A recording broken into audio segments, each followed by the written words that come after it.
আর জান্নাতীদের 120 কাতার হবে। কত কাতার? 120 কাতার। তার মধ্যে 80 কাতার হবে উম্মতে মুহাম্মাদি, বলেন সুবহানাল্লাহ। আর এই উম্মতে মুহাম্মাদির মধ্যে আরো 70,000 স্পেশাল মানুষ আছে। কত হাজার?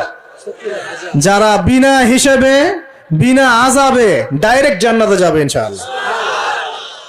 বলে দিব তারা কারা? 70,000। তবে অন্য একটা হাদিসে আসছে যে প্রত্যেক হাজারের সাথে আরো 70,000। তবে শর্ত কঠিন। কিরকম শর্ত? সাহাবীরা বসে ডিসকাস করছেন কে হতে পারে তারা। কেউ বলছেন তারা হয়তো প্রথম দিকের মুসলিমরা হবেন, কেউ বলছেন তারা হয়তো মুজাহিদরা হবেন, কেউ বলছেন তারা বদর যুদ্ধের সাহাবীরা হবে ইত্যাদি। তখন নবী সাল্লাল্লাহু আলাইহি ওয়াসাল্লাম আবার চলে আসলেন, ব্যাক করলেন। ব্যাক করে বলছেন তোমরা কি এই বিষয়ে কি বিষয়ে কথা বলছিলে? তখন সাহাবীরা বললেন আমরা তো ডিসকাস করছিলাম যে কারা হতে পারে সেই 70,000। নবীজি বললেন শোনো, ওই 70,000 মানুষ, এক নাম্বার, ওই 70,000 মানুষ পাখি উড়িয়ে ভাগ্য গণনা করে না। প্রথম কাজটা কি? মানে তারা ইসলাম এত কঠিন ভাবে পালন করে যে পাখি উড়িয়ে ভাগ্য গণনা বা হাত দেখা, রাশিফল, এরকম শিরিকের ধার কাছেও নাই। তারা শিরিকের ধার কাছেও নাই। দুই নাম্বার, তারা আগুনের শেকা বা উল্কি দিয়ে, এই ট্যাটু আছে না, ট্যাটু উল্কি আঁকে আগুন দিয়ে, এই ধরনের ট্যাটু উল্কি তারা আগে না শরীরের মধ্যে। এইসব কুলক্ষণে সুলক্ষণে তারা বিশ্বাস করে না। তিন নাম্বার, তারা অবৈধ ঝাড়ফুঁক করে না। অবৈধ ঝাড়ফুঁক করে না। বৈধ ঝাড়ফুঁক করা যাবে। সূরা ফাতিহা পড়ে ঝাড়ফুঁক করা যাবে, সূরা ফালাক নাস ইখলাস পড়ে পড়া যাবে, আয়াতুল কুরসি পড়ে পড়া যাবে, কোরআন হাদিস দিয়ে ঝাড়ফুঁক করা যাবে। কিন্তু অবৈধ কিছু ঝাড়ফুঁক আছে না, তান্ত্রিক কবিরাজদের কাছে মানুষ করে, এগুলো করা যাবে না। আর 4 নাম্বার হচ্ছে তারা সর্বাবস্থায় এক আল্লাহর উপরে তাওয়াক্কুল করে, ভরসা করে, আল্লাহর প্রতি তাওয়াক্কুল করে। এরা হচ্ছে সেই 70,000 মানুষের মধ্যে থাকবে ইনশাআল্লাহ। এক সাহাবী দাঁড়িয়ে বললেন, ওয়াকাশা দাঁড়িয়ে বলছেন যে ইয়া রাসূলুল্লাহ, আমার জন্য দোয়া করেন, আমি যেন সেই 70,000-এর মধ্যে থাকতে পারি। নবীজি বললেন হ্যাঁ, তুমি 70,000-এর মধ্যে একজন যাও। এরপর আরো 2জন সাহাবী দাঁড়িয়ে গেলেন, আমার জন্য দোয়া করেন।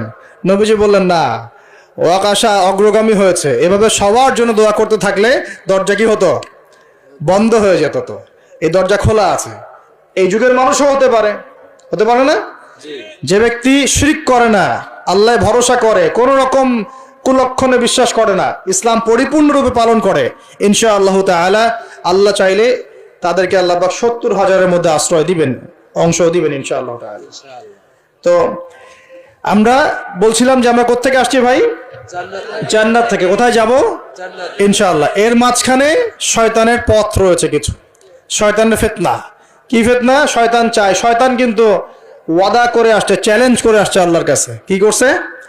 চ্যালেঞ্জ। শয়তান কি চ্যালেঞ্জ করছে জানেন? শয়তান চ্যালেঞ্জ করছে যে রব্বি, শয়তান বলছে রব্বি মানে হে আমার রব। শয়তান কিন্তু আস্তিক, শয়তান কিন্তু আল্লাহকে বিশ্বাস করে। সে বলছে রব্বি, হে আমার রব, আনজিরনি, আমাকে অবকাশ দিন, ইলা ইয়াউমি ইউবআসুন, কিয়ামত দিবস পর্যন্ত অবকাশ দিন। আল্লাহ বলছেন ফাইন্নাকা মিনাল মুনজারিন, যাও, তোমাকে অবকাশ দেয়া হলো। কিয়ামত পর্যন্ত সময় আল্লাহর কাছে এমন বড় কিছু নয়, খুব সামান্য। এবার সে বলছে রব্বি ফাবিমা আগওয়াইতানি, হে আল্লাহ, যে আদমের জন্য আজকে আমাকে জান্নাত থেকে বের করে দেয়া হলো সিজদা না করার কারণে, লাআকউদান্না লাহু সিরাতাকাল মুস্তাকিম, ওই আদমকে জাহান্নামে নেয়ার জন্য আমি সরল পথে ওত পেতে বসে থাকবো। বসে থাকে না শয়তান?